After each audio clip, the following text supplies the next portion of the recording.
We the People with Forrest Wilson. And now, here is Forrest Wilson.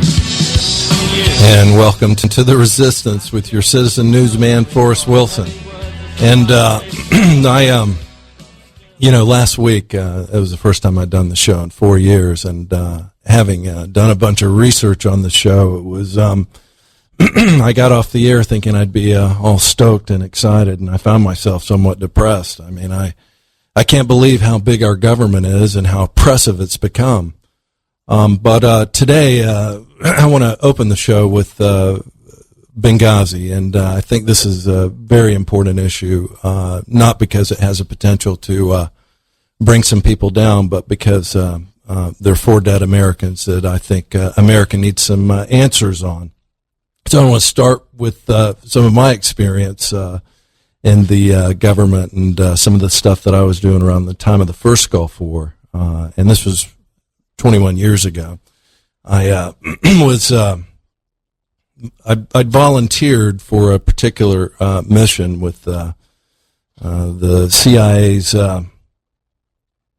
Special Activities Group, and we were going to Riyadh, Saudi Arabia. And you can't go to Saudi without a visa, and there's really only 2 types of visa. You can get a work visa to go to Saudi Arabia, and you can get a diplomatic visa through the State Department.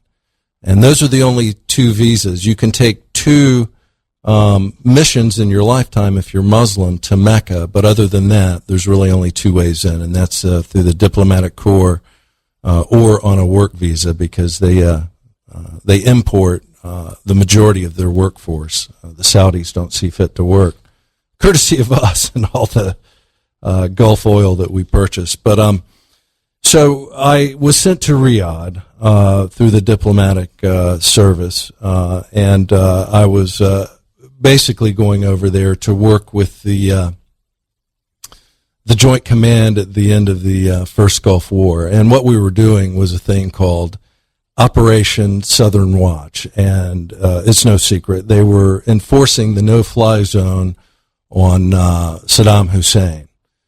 He was still in. We left him in power, but back then, and just bear with me because I'm going somewhere with this.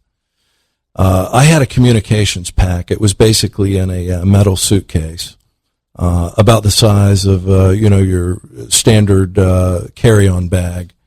And in there was a dual processor computer.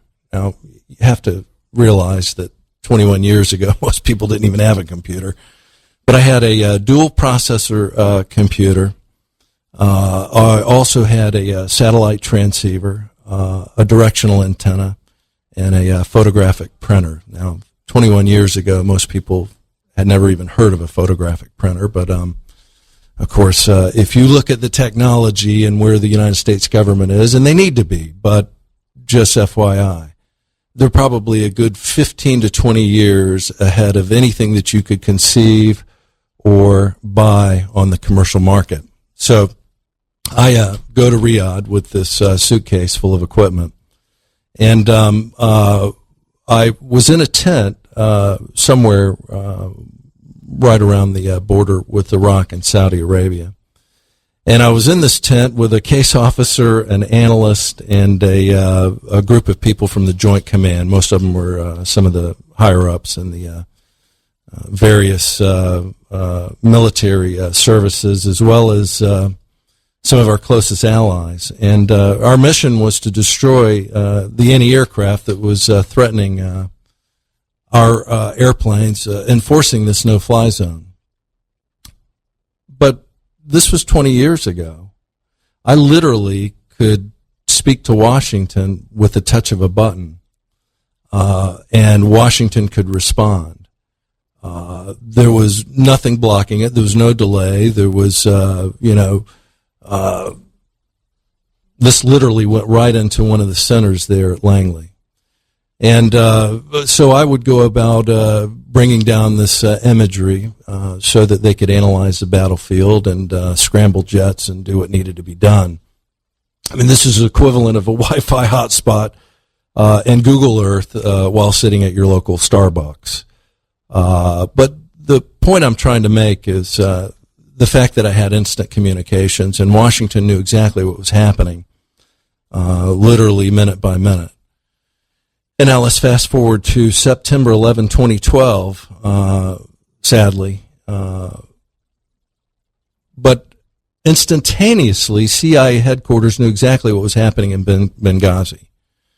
Not to mention the fact that Ambassador Stevens, as well as some of the other people in country, had cell phones, and they could have called the pantsuit-wearing leftist, otherwise known as Hillary Clinton. I'm not talking about Kim Jong-un, the little dictator of North Korea.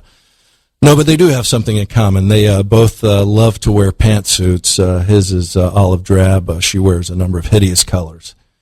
I mean, anybody notice the penchant for the quasi-dictator fashion of Hillary Clinton? But, for the liberals, I'm hoping for a patriot in 2016, but I'm afraid they're going to run Hillary. And for me, any gender, any genitals will do. I just don't want another Richard Clinton, if you get my drift. So there's no question on that afternoon. Her and her boss got the 3 a.m. call. They got it early, sometime right around 4-ish, when there was an attack on the consulate. Now, if you have any thoughts about this being a cover-up regarding the benefit of the Obama campaign, remember Biden at the DNC convention, he says bin Laden is dead and General Motors is alive. Well, yes, this did interrupt their campaign in some respects, but that's not what this was about. And if you'll stay tuned, I'm going to shatter your world with my next guest, because the story is absolutely going to send you off the rails. So if you believe this was about covering up the fact that Al-Qaeda was no longer on the run, then you've really got to listen to what my next guest has to say, because it's much deeper than that. And yes, it didn't fit the narrative of the Obama campaign to have an attack and 4 dead Americans as a result of Al-Qaeda. But that's just the beginning. And there's so much more to this story that's not being reported in the media, at least the mainstream media and the broadcast media. No, there's a lot more to this. And Benghazi is basically a representative of what's happening today in this country. And I think that when you know the truth, heads are going to roll and should roll, and may result in some very high-level people in Washington going to prison. And I'll explain right after this break. Let's return to We the People with Forrest Wilson. Once again, here's Forrest. Okay, we're back. AM 600 WBOB, The Answer, and the home of the resistance. The call-in number is 222-TALK, 904-222-8255. And I've got on the line here Rear Admiral Charles Kubik, and he is a CB combat warfare specialist. He's retired, licensed professional engineer. He's got a number of accommodations, including the Legion of Merit, Defense Meritorious, and Meritorious Service Medals, and just a whole host of other things. Chuck, how are you? Hey, I'm very, very good today, Forrest. And by the way, congratulations on your new show and for bringing the truth to We the People. Excellent. Thank you, Chuck. I appreciate that. And I introduced Benghazi with a little story about how quickly the communications were back in the first Gulf War, and that we could literally get communiques to Washington instantaneously with the technology that we had then. And certainly the night of Benghazi, I'm sure that there was some calls made directly to the Secretary of State as well as the White House. But the communication is one aspect of it. The Islamic video that they said was the result of the demonstration and the attack is another aspect, which we now know isn't true. This was a coordinated attack by members of Al-Qaeda or Al-Qaeda type organizations. But I'm really interested in what you have found out and your experience, and I guess just start from how you were involved with Libya and the Libyan government. Well, first of all, Forrest, the two stories that you mentioned are very important. What actually happened, who said what, and promulgated the story about the video, and also the whole question of, who reported the attacks, who was supposed to respond, why didn't they respond. But really, you do need to go a lot deeper to find out why the chaos existed that actually precipitated this attack. And from my perspective, when I retired, I became president of an international construction company and had basically business dealings in Libya that took me to various parts of the country and allowed me to get to know the Libyan people very well, as well as many of the business people. In addition to having been in Tripoli and down in the desert, I also made a number of trips into Benghazi, both before and after the revolution. And you actually had some level of dealing with Ambassador Stevens, correct?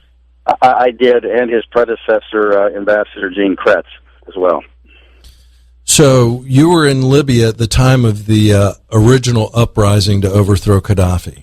Well, actually, I was there through the 10th of February. The revolution actually started on the 17th, and when I left there, it was basically because I had completed the business at that point, was planning to come back in a few weeks, and no one, not the embassy, not the business community, not the oil companies, not the people, even believed that basically the descent that was happening in Tunisia, the problems that were developing in Egypt, would spread to Libya. Libya was thought to be peaceful and calm until they began to see the actions of some very radical Islamists that basically ignited what was to become a revolution.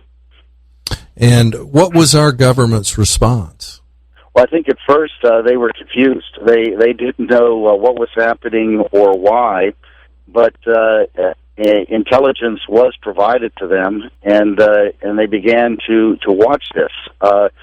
And then things began to happen in terms of working with the international community, and then ultimately, cruise missiles were fired. And when you look at this whole sequence of events, you have to ask yourself, why did we attack a sovereign nation unprovoked, particularly when this nation had been our ally on the war on terrorism? It was no secret that Gaddafi, first of all, he wasn't a good guy, but he really did not like Al-Qaeda, and he was the one who provided us the initial intelligence on who the attackers were, on 9/11 at the World Trade Center. So again, I was very shocked to see these cruise missiles being launched by our Navy, and didn't understand why we were attacking Libya right from the very beginning.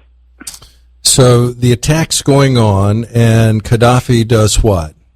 Well, what happened was a number of friends of mine who had been doing business there immediately contacted me.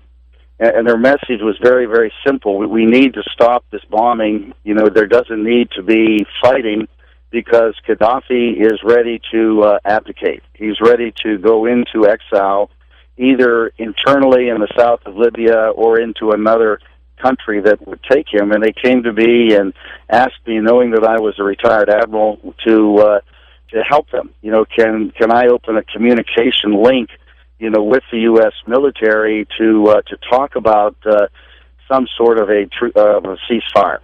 You fire up your cell phone, you make some calls, and what happens next? Well, I did talk about instantaneous communications. I called some friends of mine at Africa Command. They connected me immediately to the command center, and the command center put me instantaneously in touch with the action officer, who was basically coordinating all communications with the Libyan government. He was a lieutenant colonel who had been the attaché in Libya and actually knew the players. And what I had suggested, both to the Libyans and to Africa Command, is right now, keep the politicians out of it, keep the diplomats out of it. We knew that Saif Gaddafi's son, was trying to work some sort of a deal, but he lacked credibility, and I said, we're talking with the military command structure of the Libyan army, and what we're proposing is that we have a battlefield discussion between opposing military commanders under a white flag of truce pursuant to the laws of war, and that we use this period, and we suggested 72 hours, to basically try to come to terms with the framework for a ceasefire that would basically have Gaddafi leaving power, an interim government put into place, and free elections to follow. And the Libyans were very receptive to this, as were the leadership there at Africa Command. Now, your involvement in this, short of that, and subsequent to all of the revelations coming out of Washington regarding this incident, AIM.org. Tell me about that so that the listeners can understand and have a place to go to look at this, because when we return from break, I want you to explain why this is a problem for the administration, for Hillary Clinton, and the other people involved. But let's talk about AIM for just a moment. We'll do. Well, AIM is Action in Media, and they have worked to establish a Benghazi, a citizens commission on Benghazi, headed by retired Admiral Ace Lyons, and they have done a lot of research and done a lot of data collection.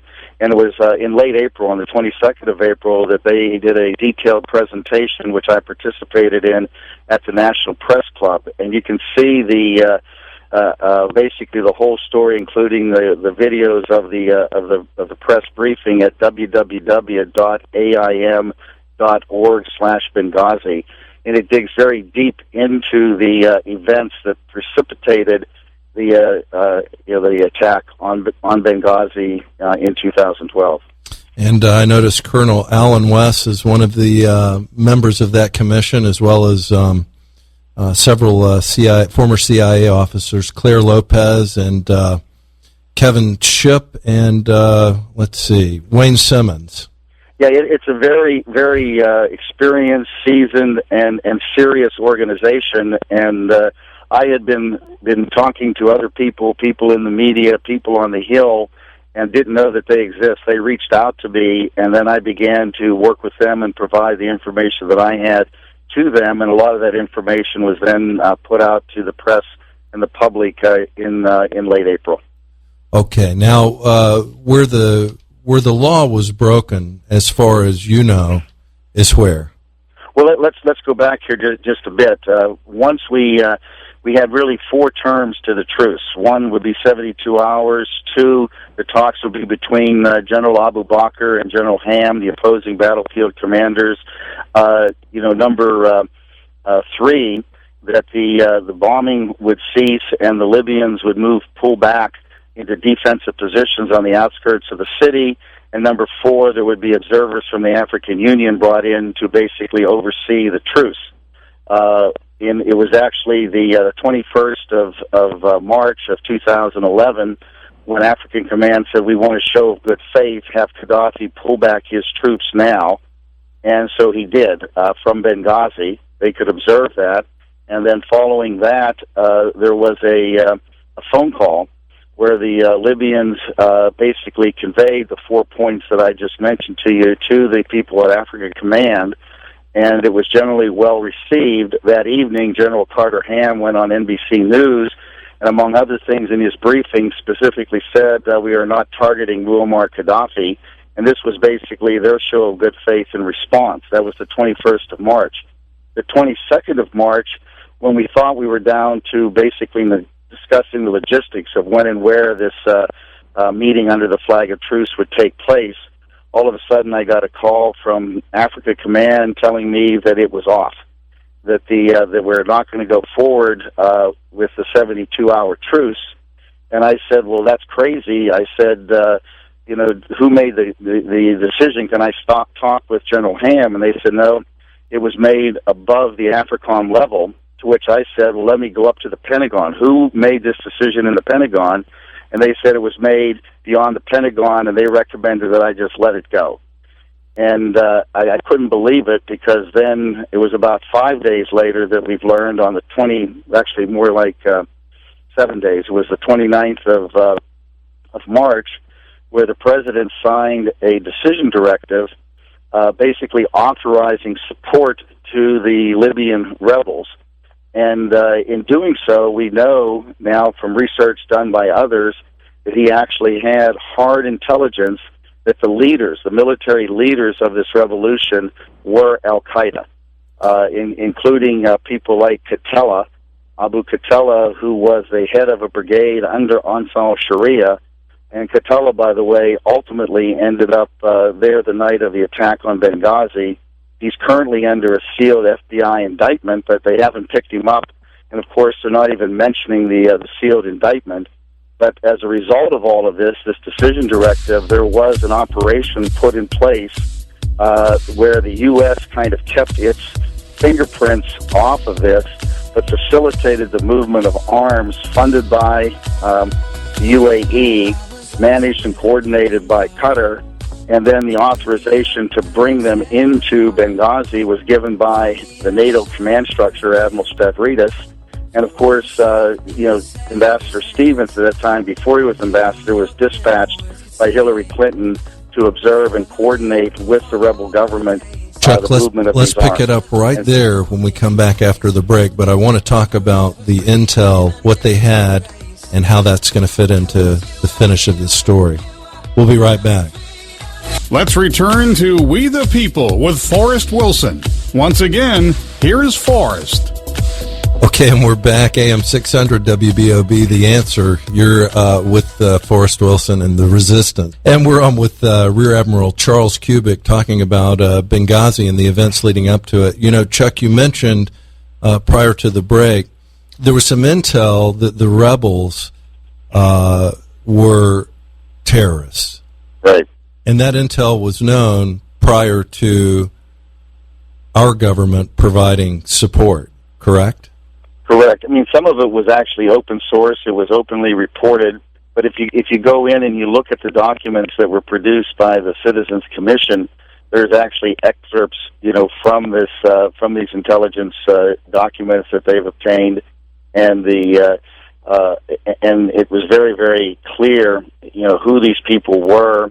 And since then, they've been shown to be, basically connected with Al-Qaeda. And so the question really is, why were we arming these? I think people remember at the time there was some question as to whether we knew who the rebels were. Well, unfortunately, we knew who they were, and they were bad guys. And we went ahead and armed them anyhow. And in doing so, who makes that decision to arm them, to Chuck? Control the weapons, so we didn't even know who actually received the weapons. And who makes those decisions to arm these opposition groups? Well, this was made by the president with a formal decision directive, which is correct. That's what he would do if he was ordering this. And then what happens is, by protocol, that decision gets briefed to what they call the Super 8 or the Gang of 8 in Congress, which were the top four of each party, both the leadership and the intelligence committees. And they should have been. We don't know this. This is a question which we have to find out in the investigation. Were they briefed? If they were briefed, did they receive the intelligence, or did they just see the decision and decide to go along with it? Because it's entirely possible that they were basically either wittingly or unwittingly accomplices in this arming of terrorists. Which is a violation of U.S. Code 2339A. Right, and you mentioned earlier Clara Lopez. She wrote a very detailed paper on this, which was part of the Commission's report, which I believe is posted on their website, that talks about the law, the legal ramifications, and the fact that under the law, even if you just intend to support terrorists and you don't actually do it, it's punishable by 15 years in prison. If you actually provide support and people die as a result of it, it can be up to life in prison. Right. It deals with providing material support to terrorists. So Gaddafi is killed, and fast forward to September 11, 2012. You've got the quote-unquote disturbances as a result of a... have you ever watched this video? I watched the trailer to it. No, I never have. Well, I don't understand how people could be upset with Libya, it. None of them ever watched it either.